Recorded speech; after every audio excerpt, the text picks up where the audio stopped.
You're listening to Behind the Bulldogs on News Radio WBRN. Off the left side to the end zone. Touchdown Bulldogs. If I'm even having like a bad day on the course or something, I just look down at it and just feel like thankful that I'm able to be out there. Making sure that we're like where our feet are and we're not thinking about outside distractions. We are back with another exclusive edition of Behind the Bulldogs. Here, your home for Ferris State Athletics here this summer in our final official summer episode. It's going to be a goodie, though. Brandon Worth, Tatum Outlaw, joined by Brody Kaiser. As always, the Three Musketeers will rally up, mount up for one more episode. It's been a nice, good journey this summer, but of course, like every single person is saying before school starts, way too fast. Yeah, I mean, it's bittersweet. I like the summer episodes and we've had a lot of fun, but I am really excited to have more guests on. So, when did we start this? Was it May? It was sometime in May. I don't feel like it though. May? Yeah, end of May, early June. Yeah, I was going to say like maybe August 4 or something like that. Couple days ago. This is ridiculous, but here we are. Yeah, the calendar pages got ripped off when we weren't looking. Pretty much is all we've learned throughout this summer. But thanks for staying with us. We are, of course, finishing out with a fun episode today. You submitted the questions. We got the answers for you, our last Q&A episode. Before your regularly scheduled programming begins, not only for Tatum and I with Behind the Bulldogs as well, Brody will be back with Off the Ice as well. I heard rumblings the football show is also returning with the man sitting in the room but not saying much, and Rob Bentley. Shout out to Rob. The football show going to be back. So all the stuff's going to be back on the Bulldog Sports Network. Very fun. Before we get into the Q&A, big thanks to Dazos Digital. Target your target audience with the experts at DazosDigital.com. Video streaming, audio streaming, display, graphics, the whole nine. You can find out more at DazosDigital.com. All right, Tatum, the ball is in your court as the moderator for these questions, so take it away. Yes, I've got all the juicy questions, so I think we should start off with which team do we think will stand out the most? And to rephrase, maybe, I don't know the context of it, but let's go off of like previous season. Who do you think will make like a big leap? The biggest leap. Biggest leap. Because we could all just be like, oh, football, they've won a national championship, but that's not, let's think about like teams that are going to make big leaps this season. Sure. That's a good question. I will go with women's basketball. The floor is definitely there, and this might be considered a cop-out pick once I actually get into the analysis of it.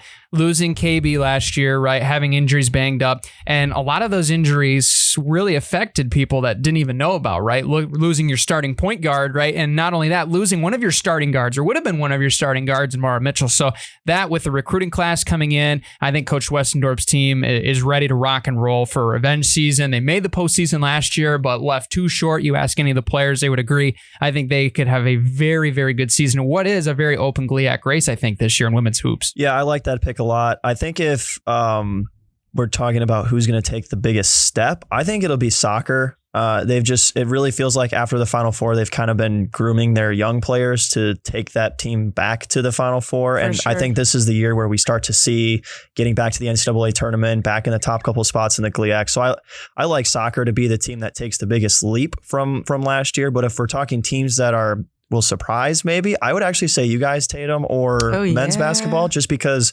there's a lot of question marks with losing the All-Americans from last year for you guys, the new coach for men's basketball. I think people will be surprised that there's not much drop off between those two. I just don't anticipate either of your squads really falling that far. And I think that'll surprise people. I love that that's pick. A really good point. I didn't think of it like that, but I do think I can see men's basketball on my team being the team to shock people. Yeah.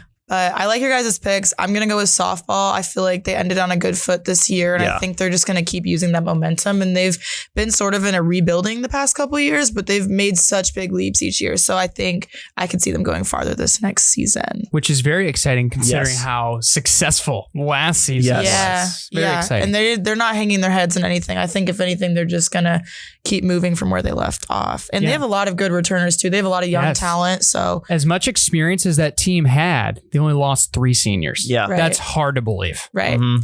I do got to shout out hockey as well, because they're going to have a great season. Shout out. Yeah, I think that could also be another team that could shock people. I think people will be very quickly, very early in the season aware of how good that team is going to be, and the excitement will build very fast. And on that note, I feel like a lot of people see like a rebuilding season as just like a year just to like clean up things and whatever. But no, like the end goal here is still to win big. Like we're not just like doing stuff just to like clean things up and reboot. Like we're going to try and win some games while we're at it. So I think hockey. So we've named every sport. Yeah. We've named every sport. Cross country, track, tennis, golf. They're all going to do it. But it's hard not to, right? Because that's just the state of Ferris athletics is everyone is so successful, and it's not, oh, we were successful last year, so we're not going to be successful this year. No. And we know everyone's goals, and we're seeing how hard everyone's working. The word rebuild doesn't exist. It's reload. Pretty much. Love Run it back.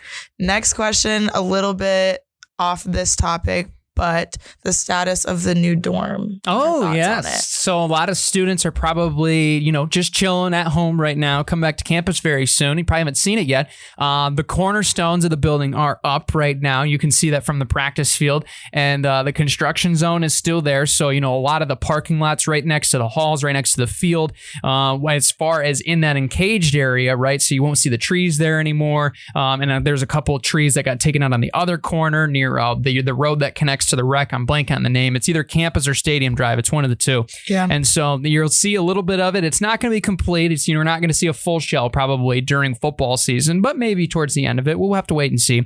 But that's a very exciting thing, just going out and seeing it. There's some beautiful banners, right, that are along the fence line, which is padded, by the way. Brody and I found there is padding over there, because you look at the fence and you'll be like, oh my gosh, it's like right on the back pylon of the end zone. Like, that's not a lot of space, but it is padded there just in case, you're going for a back shoulder fade. In case there's a dive involved, there's not going to be a concussion protocol. They're going to have to make some bulletproof windows or something. Yes. And sad point as well, part of the track got tore out. So some of my peeps are going to have, a little less track to work with, which stinks. But you know what? It is what it is. It's really cool, though. I've never seen a school with something like that. And I think it's a really cool attraction. It's going to bring in lots of new students. I personally, if I was an incoming freshman and had a choice of which dorm I was staying in, I would like to stay in that dorm. And they've made a lot of progress pretty fast on it. It seemed like things were slow at first, but you don't realize how much work goes into before things start going up in the air, vertical. Sure. So now that they've started actually putting the building together, you can see almost every day that there's new things added on. And it's coming along. It's pretty cool. Well, with the placement of it, I feel like they have to consider so many different things compared to just any other normal dorm on campus. Like, this one's literally right on the football field. So yeah, it's gonna be very exciting. And I've heard there's also not only going to be student dorms, but there'll also be side separate suites as well for visiting people. If there are people from the state that are coming in to visit campus or from across the world, that they have a place to stay and not necessarily have to rely on the hotels too, which I heard President Pink talk about not too long ago. So that's very cool. So, but yeah, Brody, a lot of geometry going into this building. Too much geometry for me. I can't even imagine, the SOHCAHTOA people out there. Do you know what I'm talking about? Trigonometry. They are loving it. They are loving every minute of this. So it'll be very exciting indeed. So we'll see how fast it goes up, because I didn't actually anticipate we were going to see part of it during the season. I thought it was going to be like a Vanderbilt. If anybody remembers when Vanderbilt had their stadium, it was just construction zones everywhere, just a whole bunch of just orange tape everywhere. But it's coming up very soon. So you're going to be able to see it when you come back to campus, the first couple installations of the building. You guys are witnessing history. So. And people that come to the football games, first of all, but people who are there will kind of be able to track it throughout the season, right? Like you'll come for the first home game, and by the end of the season, it should look a little bit different. So it's kind of a neat project. It's going to be a sweet dorm, but it's also just cool that we're witnessing it firsthand. For sure. Hey guys, look, another window. Yes, let's go. Yeah, I've actually been inside the Inspiration dorm. For those that aren't familiar, at Cornerstone, it's DeWitt Field. It's their baseball facility. That was kind of the inspiration that was brought to, hey, let's install a dorm right next to a competitive playing surface, right? Because you can Google it up, DeWitt Field and Cornerstone. That was the inspiration, by my understanding, for it. And I've been inside of it. It's really, really unique. You don't necessarily get to see places like this very often. So for those that are lucky enough to get in that dorm, you're going to have a pretty sweet experience. But still show up to the game. Doesn't mean you can sleep in and just watch from your window. We still need you out there. The dog pound needs to be barking. Point. Unless they open their window and scream loud enough. Yeah, very, I don't know if loudly. that'll do it. On the topic of new additions, what are our thoughts on the new indoor facility? Oh, yes. Love it. And it's going to take some time. Now, it's a big number. I believe 61.6 is the number. I'm fact checking myself in my head right now. The campaigning just started, so it's going to be, if it goes through, unless we see, we meet a very, very, very, very, very generous group of people in the next year or so, it's going to take some time to put it up. But it's a really cool addition. I mean, just from the former athlete perspective, I think it's going to unlock a whole new potential for all of our teams, especially looking at indoor track and field, right? Not necessarily a place space where we can practice. We're out on the roads. Mother Nature is really dictating a lot of what we can do in our training sessions throughout the winter. So this is going to be a massive, massive help for that. Football, same exact story. I know it's like, oh yeah, 3 national championships, they got it done. But some of the times practice has to get, chopped off. You got to knock stuff out because you simply can't do it in the conditions. So I think this is going to be a huge help. And especially for some of the other sports that might not get the same love in the videos, like softball and soccer too. They really especially need it, especially when there's equipment necessary like softball that has to be used in certain conditions or it'll break. Yeah, for sure. And I think it's hard for some of the outdoor teams, like when they're practicing in the volleyball gym. I mean, it'll be a little bit more realistic for them to be doing stuff on like a field, but also indoors. And I think I had mentioned this before on the podcast, but my coach had said once that something she loves about Ferris is how we do have a lot of great things and a lot of facilities, and we're so fortunate for all that we have, but we're always still fighting for more. And I love that. And she made a really good point for that. Like we don't have too much, we're fortunate, but we're always like still making improvements. And I just love that. Yeah. Every single soccer ball, every single spare storage closet, we find a way to find more room and make it work. I think you mentioned, Brandon, that, it's great for the athletes who are already here in terms of leveling up their training and making things easier for the outdoor teams. But I think a big piece of it will be the recruiting aspect as well. You hear coaches talk now about how much of a recruiting tool the CAP is because of how nice the facility is. And I just think getting an indoor facility will be a huge piece for the success of the athletes, but then also a massive part of the recruiting plan for coaches. Yeah. And it's going to be part of the community too, right? This will be not just a campus operation, but a community one as well. There can be local teams that can be able to rent out the facility, right? There's going to be rev gen opportunities for the university with that. So it's going to be a very exciting plan. Obviously, a lot of early stages. You can find out more. I actually did a full episode on this when we had one of our bye weeks. So you can find that on WBRN.com, going through the details of that. But it's a really, really beautiful building. And we'll see if it goes up very, very soon. And boy, if it does, it's going to be very exciting. Yeah, I think it'll set us apart from other schools too. I think that'll be a cool aspect of us. Shifting gears to more of a podcast related question. Oh boy. What is your favorite thing about having a guest on the podcast? And that applies to Off the Ice as well. Yeah, that's a good question. I think it's just, for me, we created that podcast because we wanted to give a voice to the players who didn't really have that opportunity before. People always saw the number and the helmet, but they didn't see the person. And that was the goal of our show, was to introduce people to who the athlete was, or who the athlete was beyond just the sport, who they are as a person. And I think my favorite part about bringing guests on is that they all have a different personality, and it works for a podcast, right? Like you don't have to have a certain personality to be on a podcast. It can be any type of person. And that's what I enjoy about it. All the players that we have on for the hockey show are unique in their own ways. And that provides interesting challenges for us as hosts too, because we have to try to, change the things that we do, and it keeps us on our toes. So that's fun. And I like bringing guys on and seeing how different people react to introducing themselves and talking on the microphone. And it's fun. It's unique. Podcasting is relatively new in the grand scheme of media, right? Like 10 years or so that podcasting has been popular. So it's cool for us to be able to branch into that area of media. For sure. I like that you said that, because I think we all create these like perceptions of people that we watch play, and we make this own like personality of them in our head. And so when we bring them on the podcast, you really get to know them for who they are, how they got into their sport, why they chose Ferris, what are their silly little quirks or superstitions, just all these fun little things about them. And you really get to like differentiate them as like a person and as an athlete. And I love that part of it. And I don't know, I think it's nice to realize like there's a real person behind their sport. Yes. You never know. You can guess as many times as you want, but you never know what somebody's going to answer until you ask the question, right? There's some people that are so like, I do this and this and this and this. And then there's some people that are just like, I just show up and just try my best. Yeah, because you can expect an answer like, they might be like like a hobbyist. Maybe they enjoy like walking outside, and then you hear something just absolutely out of left field you never thought of, right? I remember one back interview that we did with Paige Courts a while back, one of the great softball players that stepped through as a Bulldog. Bulldog. And we asked her what she likes to do in her off time as a hobby. We probably like, oh yeah, we'll go to the beach or, very, very like basic answers that we had heard hundreds of times before. Right. And she threw out, oh, I'm a competitive bowler. Like, when do you hear that, but on a podcast like this? You know what I mean? You have time for that, Exactly. as a student athlete, you're competitive bowler. After hours, Oh my goodness. she's grabbing the bowling ball. Yeah, Midnight bowling, going to the lanes, working on the 7-10 split. Like you never know those things. Right. You can probably have watched Paige play 30, 60, 90 times on the diamond throughout her career. Would have never known something like that. That's what podcasts are all about. Getting to know the people behind the scenes and off the playing surface, which is really exciting. That's my favorite thing too.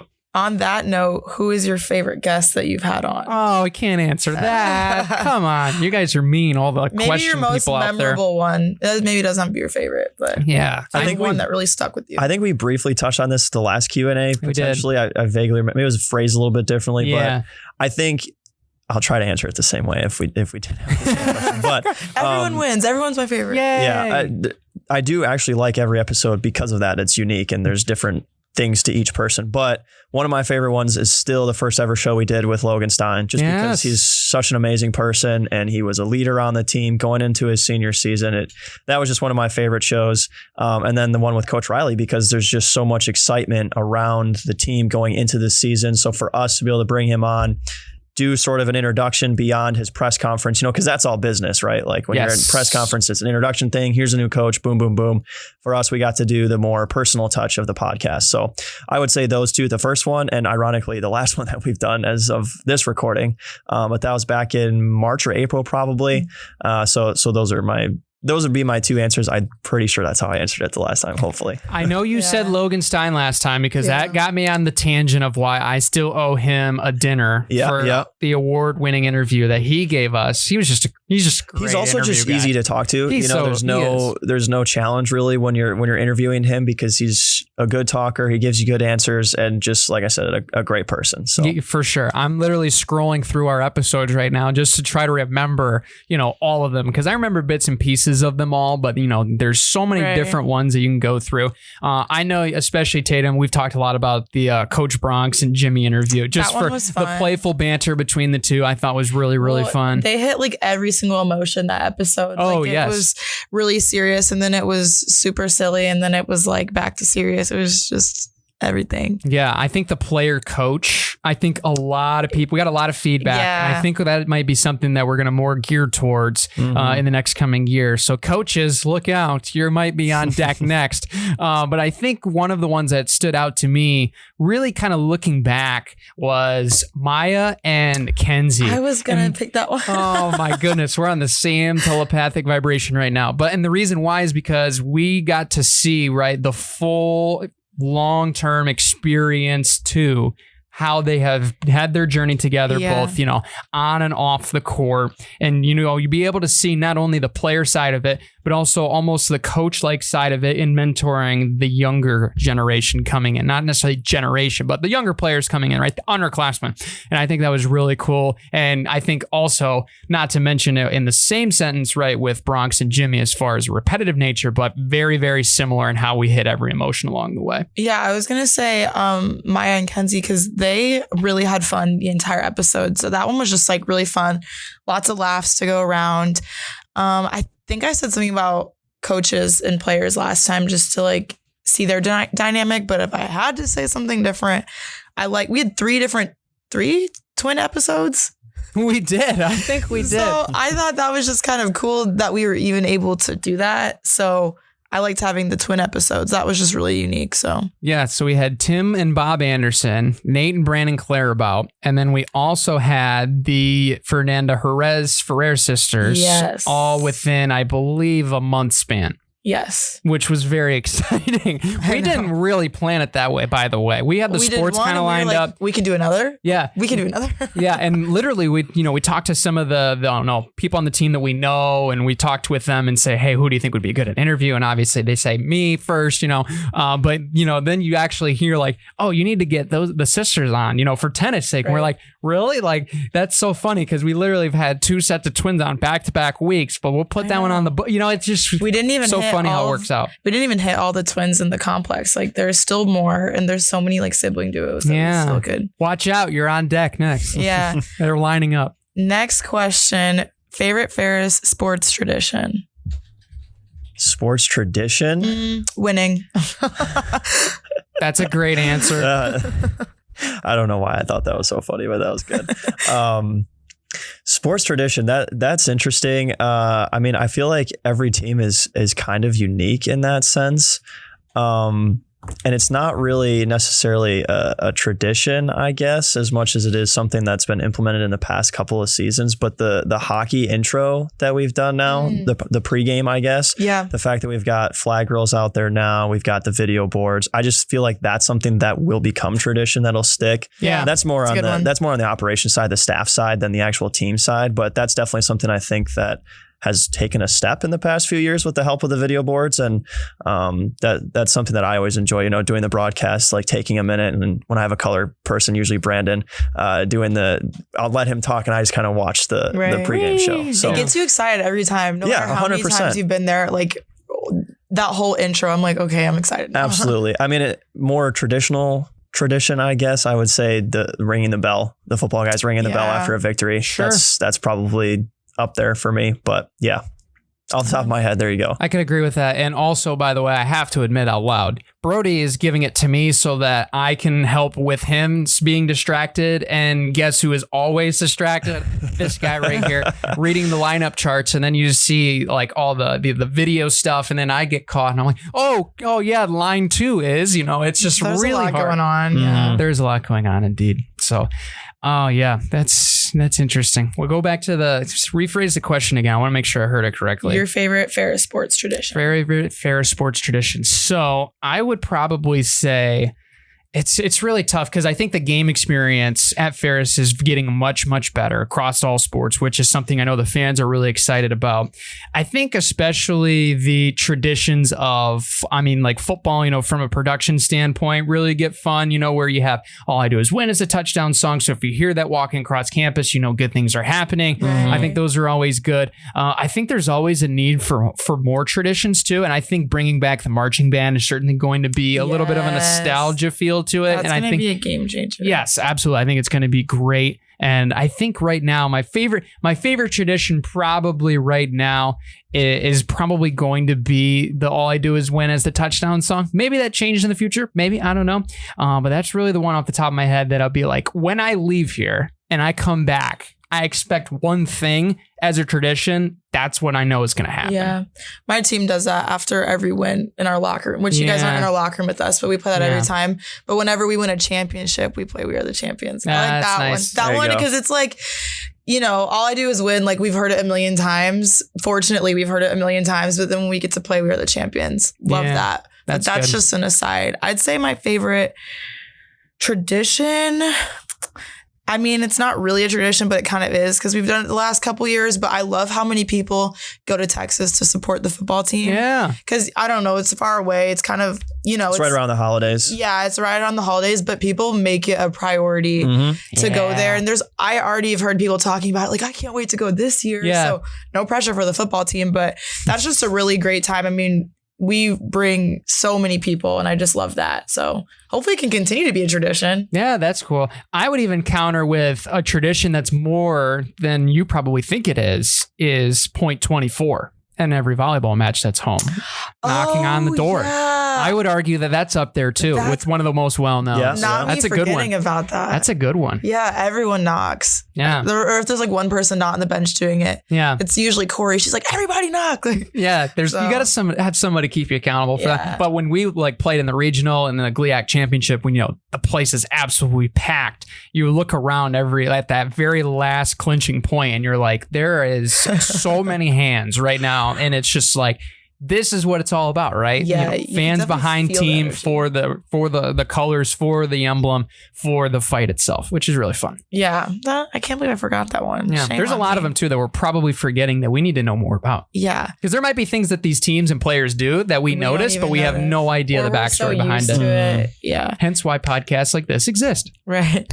Favorite sports complex from another school that you've traveled to? So not like arena or field, but like their whole facility? Oh man. It's really hard for me not to say Augustana. Yeah, the new barn. Just because we played there in the new barn. And that's the arena, but they have their entire complex there. It's so cool. Like it's brand new, of course, so it's going to be nice. Right. But yeah, Augustana is really awesome. Other than that, I personally like Minnesota State a lot. I think their setup is pretty cool. They have a good environment and that makes it fun. But from a physical complex perspective, I definitely would probably say Augustana. Okay, yeah. That's a Picorni Arena, right? He owns that building? Yeah, right? And Austin McCarthy will forever have the first goal scored in that arena. Absolutely. That's great tradition indeed. I would say I was actually talking with a friend of mine just the other day that happens to go to the place I'm going to mention. For me, it is hard not to pick this place. I've been there many, many times, experienced it both on the actual working side of sports as well as competing side of sports side. It's really hard for me not to pick the Ryder Center in University Center in Saginaw. That turf field, the whole facility is so well put together, and it really is a great environment. And I think the old track has its little quirks, you're waiting in for GLIAC championships. For those that don't know, you wait in the old track where the basketball courts are, and then they bring you out to the track. So it's like that championship Olympics type feel, which is really, really fun. That is obviously probably going to be the next thing upgraded is can they upgrade that track very, very soon. But the overall facility, the layout of it is very simple. I mean, everything is very modern, a lot of plexiglass, a lot of, light reflection, but it's not shining too much in your eyes. And the wall decals, everything is just very, very well put together. I'm going to cheat and pick don't be mad at me. I'm going to pick the Sanford Pentagon in Sioux Falls. Oh, okay.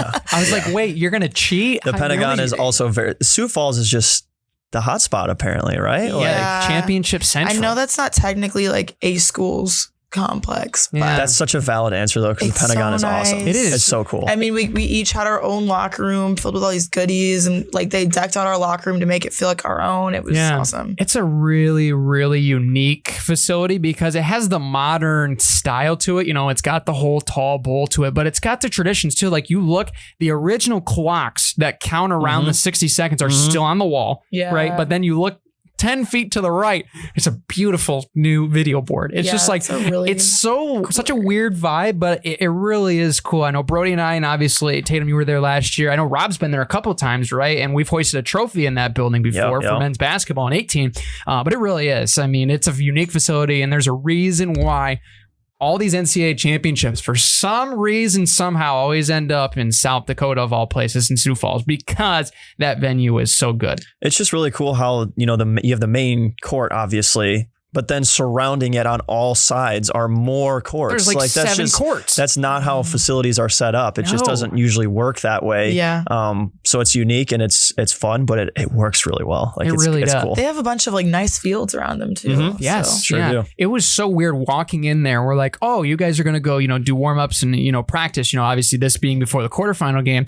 And so we're like, oh, they're probably going to the game floor. And then we walk in, there's literally 3 practice floors right straight ahead of us. And I was like, what? How does this make sense? There's more around the corner we can't see. And these are obviously equipped for volleyball, basketball, the whole 9, because they host a whole bunch of different things there. Right. But it's just one of those hidden gems where you look at the architect and be like, you did a good job. You were thinking right there. And like the atmosphere in there is just so insane because all of the best teams and athletes have played there. Yeah. And at first I'm like, why Sioux Falls? Like I don't know. I'm not like, I didn't really know. I was like, why are we going there? And then we were there and I was like, okay, this is a great place to play in. So. Yeah. You see like the Walk of Fame. You see all these great, professional volleyball, professional basketball names up on the wall of fame there as you walk in. You're like, this place is sweet. Yeah. Next question.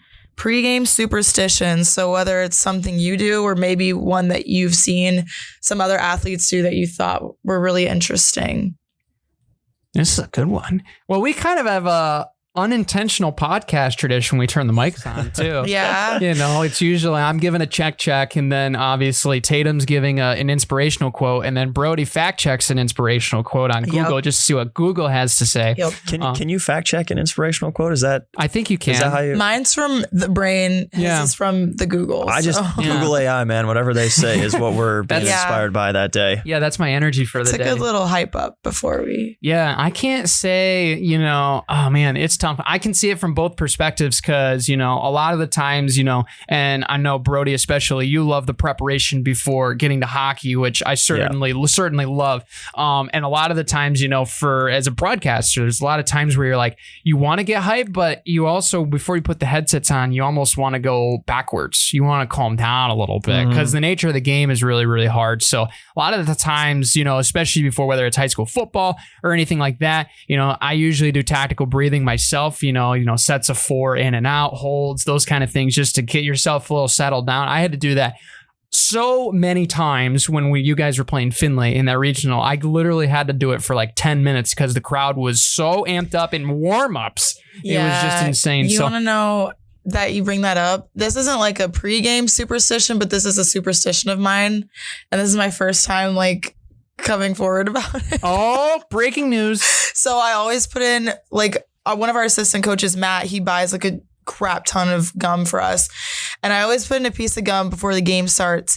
If like we do really well in a set and then go to a different side, I keep the gum in. But if we like play really bad or lose a set, I spit the gum out because I feel like that gum like has like bad energy to it because I was like stressed while I was chewing it. Yeah. So it's like a reboot for me. But I think I used to not spit it out and I would just add a fresh piece. So like when we played Quincy, I had like 5 pieces of gum in my mouth because the whole game was stressing me out. So I felt like I needed to put something fresher in. Interesting. Okay. Yeah. That's a superstition. That's For a good sure. one. Yeah. That's a really good one. Yeah. It's a little bit, it's a little bit too mental for some people, but whatever. It's like a restart for me. So Yeah. For sure. I think, I mean, obviously not a college athlete, never have been. So I don't have the same sort of traditions or superstitions that you guys do. But for a broadcast, for me, it's pretty simple. I spend so much time from Monday to Thursday preparing and going over notes. Like just so many notes. It's ridiculous. And studying notes and studying names. And so I take the 30 minutes before a broadcast on Friday and Saturday and I don't even look at anything. Don't look at any of the notes. It's just like I'll finalize whatever I need to do for my show and my show doc, but I'm not sitting there doing last minute scrambling preparation. Like if I'm not already prepared, I'm not going to be prepared. So I don't take any time to, look over notes again. I don't do anything where I'm like locking in mentally. It's more so just trying to tune things out, I guess, and not let clutter come into my brain right before a broadcast. So I like to usually sit and watch warm-ups. Like when we're on the road, I'll just throw my headset on and watch the warm-ups as they're going on, which is nice to just sort of relax, get ready to go, and be prepped without overloading on information. But I think the more nitty-gritty things, the only thing I really do is I take a drink of water at the same spot in the pregame.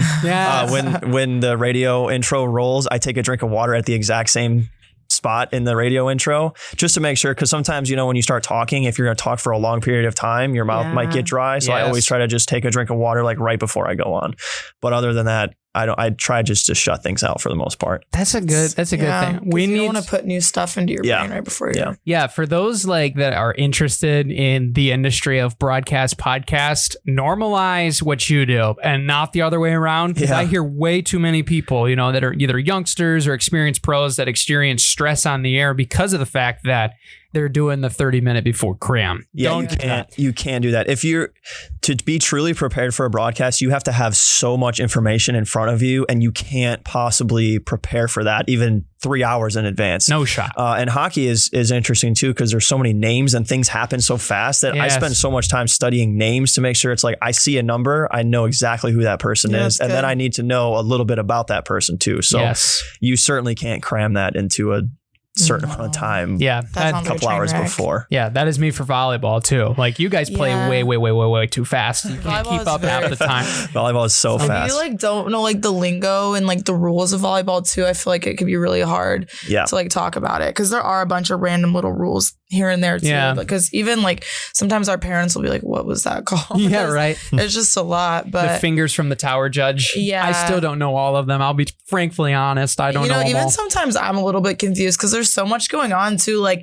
I could see someone on my side hit the net, but then I don't see that someone foot faulted back there, but I don't see that they're out of rotate. It could be a million things at once. So but my team, we all have the same superstitions for as much as I know.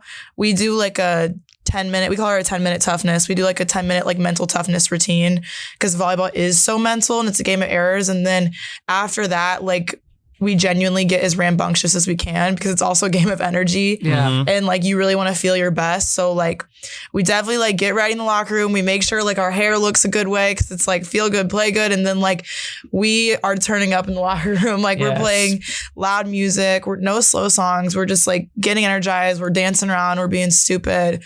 I mean, we pray before every game. We do like our same little routine, but like just getting everyone in swing with each other and like in the same rhythm and super energetic, because like you don't want to be like dead when you go out there. It's really just a game of energy and momentum. So. Oh, for sure. Yeah. I just realized I didn't do my athlete superstition. Mine always for a race was, we always phrased it back when I started in high school as the jumping monkey. So whenever you see somebody go out like 2 steps before the line, jump up and bring their knees up to their chest, it's always referred to from where I'm from as the jumping monkey. It started a way long time ago, probably my junior year. And I've just done it ever since. You know, it's a good quad activator. It's a good hip activator. And it just really gets your juices flowing a little bit before. So that's probably what mine is. Were we talking on this show? This is completely off topic. I'm sorry. Sure.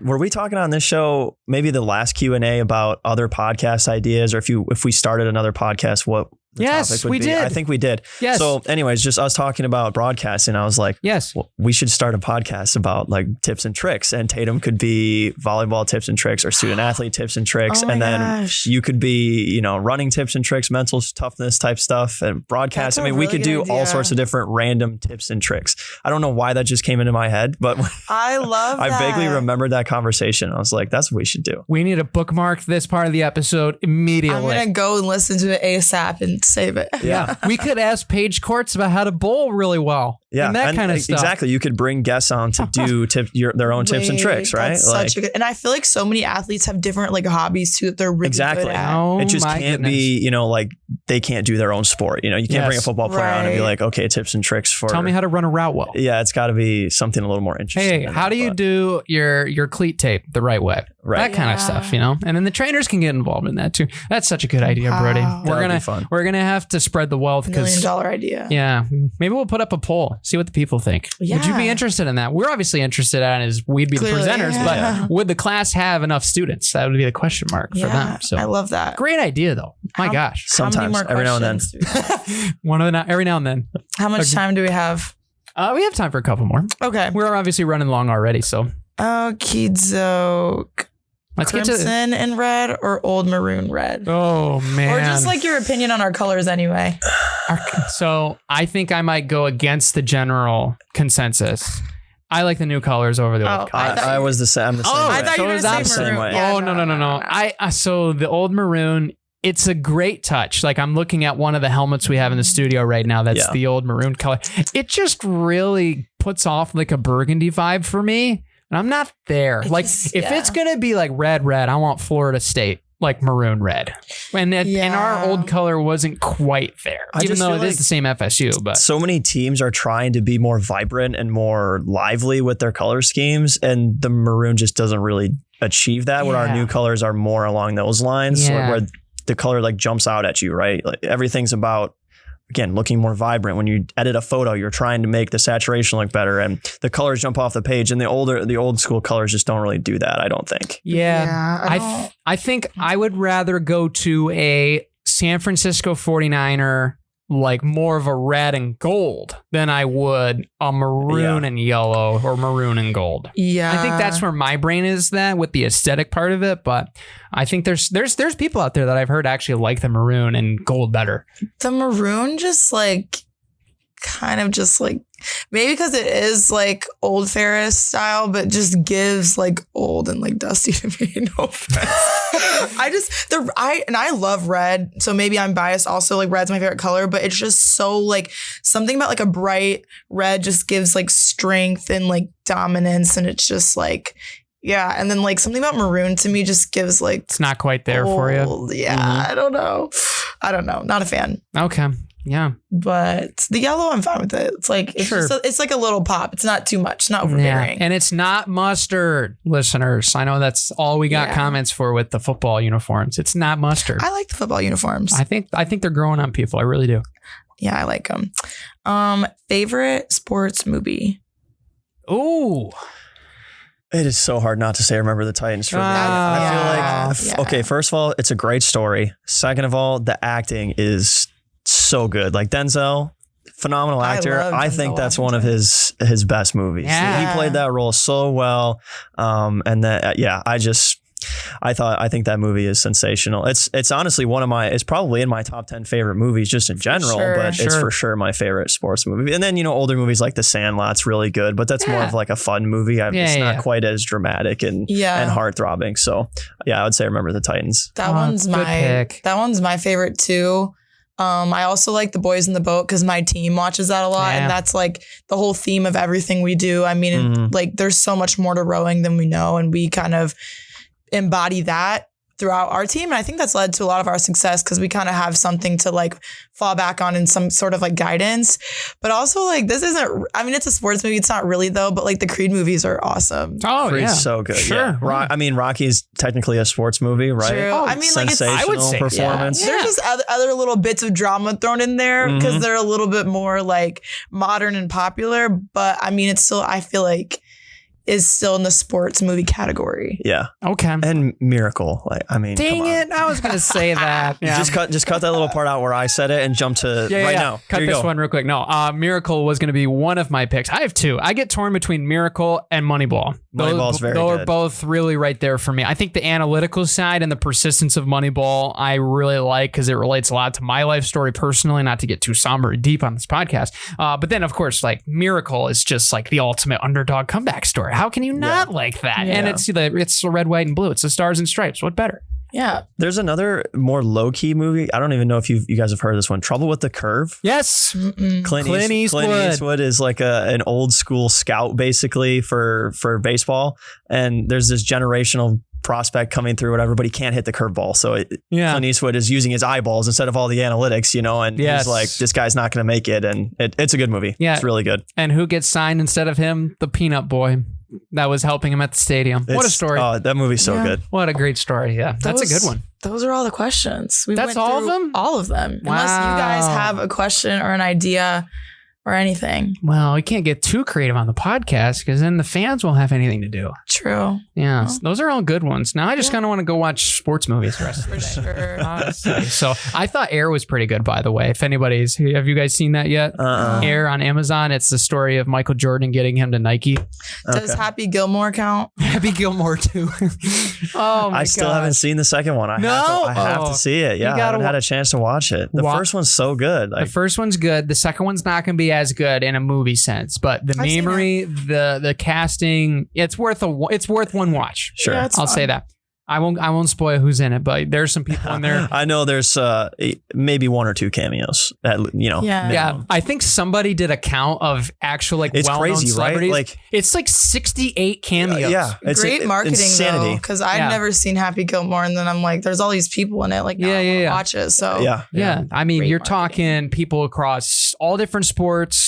Professional golfers in the professional golf scene, music artists, movie characters, and then there's obviously the OG Happy Gilmore castmates that make a reoccurrence, or somebody is an occurrence in place of that person. But it's great. Yeah. It's great. The whole theme of it is kind of interesting. When you get to the end of it, you're just like, what's going on here? The deep underlying meaning, though, of the movie with what happened in golf regarding the organizational split. Yeah. Very dangerously close. Yeah. I will say that. Yeah. Overall, it's a good movie. I don't know if it really counts as sports, though, but kind of. Sure. Yeah. Now we're just going to go home, rewatch some sports movies, and we'll be back probably next week or the following week with our podcast. Maybe our people will go back and they're like, what's really good? All these Behind the Bulldog episodes. And we'll re-listen to them all. Yeah. Well, now we can start having some guests on again. Yeah, kick this guy out of here and get the guest back on. We can't. No, it's good because we'll start off the ice back up in a couple of weeks. First part of September is when the season 3 episode 1 will drop, and I have a new co-host this year. Hey-o! Stay tuned. I think you will know who it is. Oh, okay. You don't want to drop it right now on the podcast. No. We gotta leave people in suspense. But if you just think a little bit, I can't wait to see who it is. Yeah, you're probably just as curious as I am. That'll be interesting indeed. So it's Tatum. What? go. Surprise. What a surprise. Yeah, so she's gonna be dual podcasting. Look at that. Yes. I got nothing. I'm so excited. Might as well. It's gonna be fun. Yeah. It's gonna be good. It's going to be so much fun. And now the true fans know because they stayed with us through 45 minutes of, jibber jabber of all the stuff we talked about. And they got breaking news out of it.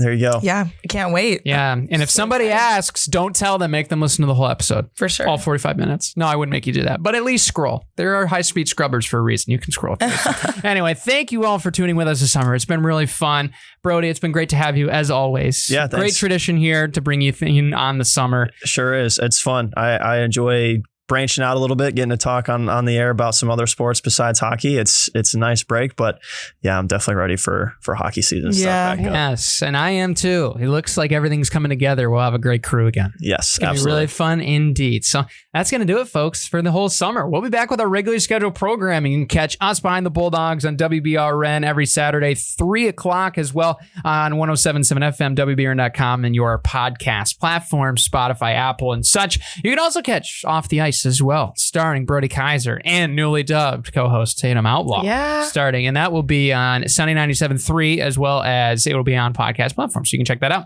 And we will say our goodbyes until then. Sad face, but very We'll exciting. be back thing. super soon. Very so. soon. Yes, we'll be back very soon. We obviously have our obligation of the radio immediately, so we'll be still getting you some content throughout the week on the radio side of it, and our actual video stuff will probably come back late August and early September. So stay on the lookout for that. Be sure to subscribe and follow, and we'll see you later here on Behind the Bulldogs.